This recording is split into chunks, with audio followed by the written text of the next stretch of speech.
Welcome back. We have successfully synchronized threads to protect shared data. The next critical topic is thread communication. How do we enable one thread to inform another thread about a change in state, a completion of a task, or that new data is available? 1. Why communicate? Synchronization prevents simultaneous access, but it doesn't help threads coordinate their actions.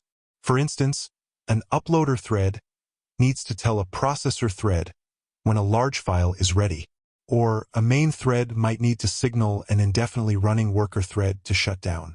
Coordination between tasks is the essence of effective multithreading. 2. Using a shared Boolean flag.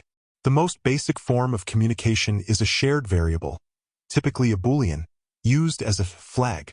One thread, the main control thread, sets the shutdown flag to true to signal a state change. The worker thread continuously checks this flag inside its main processing loop. This constant checking is called polling. 3. The downside of polling. While simple, polling is inefficient. The worker thread spends valuable CPU cycles repeatedly checking the shared flag, even when the flag hasn't changed.